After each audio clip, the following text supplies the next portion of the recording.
Hello guys, हम लेके चल रहे थे प्रश्नावली 2.2 जिसमें हमने आपको क्लास 10 के प्रश्नावली 2.2 में क्वेश्चन नंबर फर्स्ट का ये फर्स्ट पार्ट कंप्लीट करा दिया था, सेकंड करा दिया था, थर्ड फोर्थ पार्ट ये कंप्लीट हो गए थे। अब हम लेके चल देंगे fifth part. Okay, now fifth part में क्वेश्चन इज गिवन है t² - 15। तो देखो t² - 15 how to solve this type of question.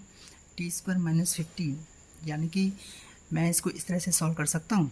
इसको मैं दो तरीके से सॉल्व कर सकता हूँ। तो देखिए t + √15 इंटू t - √15। ओके बच्चों, now you can see here. अब इक्वल टू इसको ज़ीरो कर दीजिए क्योंकि मुझे t की वैल्यू निकालनी है ज़ीरोस। तो t = हो गया माइनस का √15। Okay, t = -√15। फिर नेक्स्ट जब आप इसको इधर करोगे t - √15 बराबर 0 करोगे तो ये कितना हो जाएगा, t माइनस इधर जाएगा राइट साइड में तो ये प्लस में चेंज हो जाएगा। तो ये आ गया आपका t = √15। ओके, तो नाउ तो आपके दो वैल्यू आ गई हैं t बराबर यानी कि दो ज़ीरोज़ आ गए यानी कि दो शून्य का आ गए। t बराबर -√15 एंड t बराबर √15। ओके, स्क्वायर रूट बोल दो या इसको वर्गमूल बोल दो, माइनस वर्गमूल 15 और वर्गमूल 15। ओके, अब नाउ एक तरीका इसका ये भी हो सकता है बच्चों। एक तो मैंने तो ये निकाला कि भाई a + b into a - b बराबर होता है a² - b²। ठीक है, तो आई थिंक यही बेटर है क्योंकि यहाँ पर मैंने इस विधि से ये निकाला है कि इसको हम इस तरह से चेंज कर सकते हैं। a² - b², RNT यूज किया मैंने इसमें, a + b into a - b। ठीक है, तो मैंने ये RNT इसमें यूज किया है। अब देखिए नेक्स्ट, अब मुझे निकालना है शून्य का योग, शून्यकों का योग। तो देखो क्या फॉर्मूला होगा शून्यकों का योग। इसका जो फॉर्मूला होता है शून्यकों का योग का वो होता है माइनस t का गुणांक डिवाइडेड बाई t² का गुणांक, अब देखो शून्यकों का योग कितना हो जाएगा, -√15 क्योंकि हमें गिवन है और इधर का प्लस गिवन में √15 यानी कि प्लस का √15 इज इक्वल टू, अब माइनस टी का गुणांक कितना है, -t का गुणांक है। अब इसमें आप इधर देखोगे तो t तो इसमें कुछ आ नहीं रहा तो ये हो जाएगा 0 बटे, और t² का गुणांक यानी कि यहाँ पर कितना है 1, तो ये हो जाएगा 1। तो ये कितना आ गया 0, और जब आप इधर देखोगे तो माइनस का और ये प्लस का है तो यानी कि 0, तो = 0 बराबर 0। तो ये हमारा नंबर 1 ये प्रूफ हो गया रिलेशन। ठीक है, और ये तो हमारे शून्य का आ गए थे और ये हम रिलेशन फाइंड आउट कर रहे हैं, अब संबंध स्थापित कर रहे हैं। अब नेक्स्ट निकालेंगे शून्यकों का गुणनफल, यानी कि हिंदी इंग्लिश में बोलते हैं ज़ीरोज़ का प्रोडक्ट ऑफ ज़ीरोज़। तो देखो बच्चों शून्यकों का गुणनफल। ठीक है, शून्यकों का गुणनफल क्या फॉर्मूला लेंगे, अचर पद डिवाइडेड बाई t² का गुणांक। तो देखो बच्चों शून्यकों का गुणनफल में हमें क्या आएंगे, √15 और ये माइनस का √15 है यानी कि दोनों का गुणा हो जाएगा, मल्टीप्लाई हो जाएगा, -वर्गमूल 15 गुणा वर्गमूल 15। ओके, बराबर अचर पद कितना है यहाँ पर, -15 बटे और t² का गुणांक यानी कि 1, तो ये हो जाएगा -15। अब देखिए जब आप माइनस मल्टीप्लाई प्लस करोगे तो माइनस ही आएगा, और वर्गमूल 15 इसका मतलब क्या हो जाएगा, वर्गमूल 15 × 15। ठीक है, = -15। तो यानी कि इनमें से एक डिजिट बाहर आ जाएगी तो ये हो जाएगा माइनस, क्योंकि 225 होता है वर्गमूल 225 का 15 ही होगा आंसर, तो -15 और ये बचा -15। That is equation number 2। अब देखो बच्चों फ्रॉम इक्वेशन नंबर फर्स्ट और सेकंड से, तो ये हम क्या कह सकते हैं कि संबंध स्थापित हो गया शून्यकों का और ये गुणांकों में जो संबंध हमें स्थापित करना था तो वो हैंस प्रूव्ड हो गया। तो हम लिखेंगे समीकरण नंबर 1 और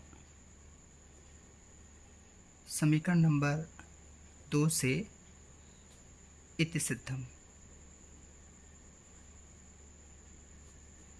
ठीक है बच्चों, गॉट इट। अब हम लेके चलते हैं नेक्स्ट क्वेश्चन। नेक्स्ट क्वेश्चन में हमारा आता है क्वेश्चन नंबर फर्स्ट का 6 पार्ट। ये आप देख रहे हो 3x² माइनस एक्स माइनस 4। अब बच्चों you know how to solve this type of question. यहाँ पर जो x² का गुणांक है वो कितना है 3, और यहाँ पर कांस्टेंट टर्म कितनी है 4। ठीक है, तो अब आपको क्या करना है, सबसे पहले 3 और 4 का मल्टीप्लाई कीजिए, तो 3 4 जा 12।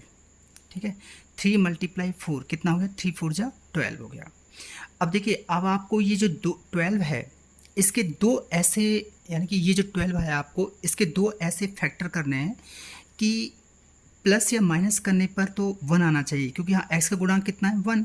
तो प्लस जब आप मतलब ऐसे दो फैक्टर लेना है कि प्लस या माइनस करोगे तो आना चाहिए 1, और जब आप मल्टीप्लाई करोगे इन्हीं दो नंबरों का तो कितना आना चाहिए 12 आना चाहिए। ठीक है, अब बताओ वो दो नंबर कौन से हो सकते हैं, तो वो होंगे 4 3 जा 12, क्योंकि यदि मैं 4 में से 3 को माइनस करूँगा तो 1 आ जाएगा। ठीक है, क्योंकि मुझे चाहिए यहाँ पर 1, और 4 को 3 से मल्टीप्लाई करूँगा तो 12 आ जाएगा।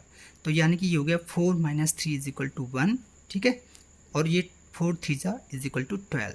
तो देखो बच्चों, मैं यहाँ पर पुट करना चाहूँगा, तो ये हो जाएगा 3x² माइनस, अब x की जगह यानी कि यहाँ पर 1x है, तो सबसे पहले 1 की जगह आप ये पुट करोगे 4 - 3, तो ये हो जाएगा 4 - 3, और यहाँ x की जगह x रख दो, और ये हो गया माइनस का 4। ठीक है, नाउ इम्प्लाइज, अब देखिए 3x² माइनस, अब ये बच्चों ये माइनस इंटू प्लस है तो माइनस हो गया -4x। ठीक है, और ये minus into minus plus 3x, और ये हो गया माइनस का 4। नाउ इम्प्लाइज, अब देखिए 3, अब इन दोनों में से कॉमन लीजिए आप, what's the common, x common आ रहा है तो x मैंने कॉमन ले दिया, क्या बचा 3x, और जब इसमें इससे x से भाग दोगे तो कितना बचा माइनस का 4। ठीक है, अब इसमें से कॉमन लीजिए, जो यहाँ पर प्लस है तो प्लस आएगा, और यहाँ माइनस है तो यहाँ पर माइनस आएगा, तो मैं +1 होगा इसमें कॉमन, तो ये हो जाएगा 3x - 4, क्योंकि 3 और 4 में और कोई कॉमन नहीं है, केवल 1 ही होगा। ठीक है, अब आप देखिए यहाँ 3x - 4 और 3x - 4 दोनों में कॉमन आ रहा है, तो मैंने कॉमन ले लिया 3x - 4। क्या बचा मुझे x + 1, मल्टीप्लाई में x + 1 बचा। अब मैं = इसको 0 कर दूंगा, क्योंकि मुझे निकालने हैं जीरोज, यानी कि शून्यक निकालने हैं। ठीक है, तो मैं क्या करूँगा 3x - 4 = 0 और x + 1 = 0। अब देखो बच्चों, जब 3x - 4 = 0 करूँगा तो मुझे यहाँ से 3x = माइनस का 4 इधर जाएगा राइट साइड में, तो किस में चेंज हो जाएगा प्लस में। ठीक है, तो ये हो जाएगा x = 4/3, क्योंकि 3 मल्टीप्लाई में जब इधर जाएगा तो डिवाइड में चेंज हो गया, तो एक तो ये आ गया आपका शून्यक। दूसरा शून्यक मैं यहाँ से निकालूंगा, x + 1 = 0 है, तो जब ये प्लस का 1 इधर जाएगा तो किस में चेंज हो जाएगा माइनस में, तो ये हो जाएगा x = -1। तो मेरे ये दो जीरोज आ गए, या मैं कह दूँ 2 शून्यक आ गए। शून्य कौन कौन से हुए मेरे, तो मेरे 2 शून्यक हुए इस क्वेश्चन के, एक तो 4/3 और दूसरा है -1। ये हो गया आपका आंसर। ठीक है, लेकिन अब मुझे निकालना है रिलेशनशिप, यानी कि संबंध स्थापित करना है। ठीक है, अब मुझे स्थापित करना है संबंध किस किस के बीच, शून्यक और गुणांक के बीच, शून्यक और गुणांक के बीच संबंध स्थापित करना है। तो देखिए, सबसे पहले मैं निकालूंगा शून्यक का योग, शून्यकों का योग। अब बच्चों शून्यकों का योग कितना है, 4/3 और -1 है, तो मैं इन दोनों को ऐड कर दूंगा, 4/3 + और -1। ठीक है, और दूसरी तरफ मैं जानता हूँ कि इसका जो फॉर्मूला होता है शून्यकों का योग निकालने का, वो क्या होता है, वो होता है x का -x का गुणांक -x का गुणांक बटे में x² का गुणांक। ठीक है, -x का गुणांक बटे डिवाइडेड बाई x² का गुणांक।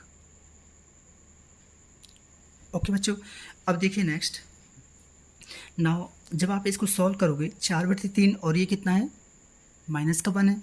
ठीक है, तो यानी कि मैं इसको ऐसे लिख सकता हूँ, अब 3 इसमें एलसीएम आ गया, तो ये हो गया 4, और प्लस इंटू माइनस माइनस होता है, 1 3 जा 3 और 3 1 जा 3, यानी 3 आ गया, क्योंकि 1 से डिवाइड करेंगे 3 में तो 3 बार गया, 3 का गुणा मल्टीप्लाई 3 का मल्टीप्लाई 1 से करेंगे तो 3 1 जा 3 = माइनस, अब x का गुणांक कितना है यहाँ पर माइनस, अगर x का गुणांक वो होता है अगर माइनस है तो माइनस लेंगे, प्लस है तो प्लस, यहाँ पर -1 है तो मैं लिखूंगा यहाँ पर -1 डिवाइडेड बाई एक्स स्क्वायर का गुणांक, एक्स स्क्वायर का गुणांक कितना है 3 है यहाँ पे, तो मैं 3 लिखूंगा। ठीक है बच्चों, नाउ इम्प्लाइज 4 में से 3 गया 1/3। अब इधर देखिए माइनस इंटू माइनस प्लस, तो ये हो गया 1/3, यानी कि ये हो गया समीकरण नंबर हमारा 1। ठीक है, दोनों इक्वल आ गए। अब मैं लिखूंगा शून्यकों का गुणनफल, शून्यकों का गुणनफल यानी कि प्रोडक्ट ऑफ जीरोस।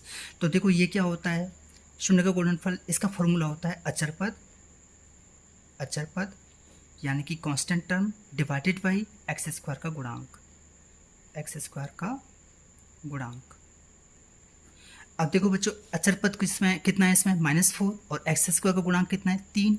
ठीक है, तो मैं यहाँ पर रख दूंगा, मतलब इधर से मैं करूँगा शून्यकों का गुणनफल, पहले तो मैं इनका निकालूंगा 4/3 गुणा -1, तो ये हो गया 4/3 मल्टीप्लाई -1 इज इक्वल टू, और अचर पद है हमारा कांस्टेंट टर्म -4 डिवाइडेड बाई, और एक्स स्क्वायर का गुणांक कितना है 3, तो मैंने यहाँ पर 3 रख दिया।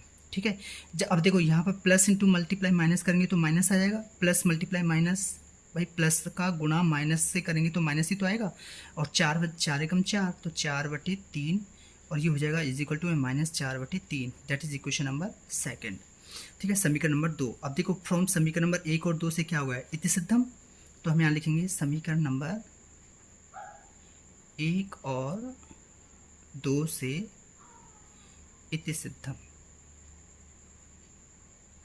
ठीक है, हैंस प्रूव्ड हो गया।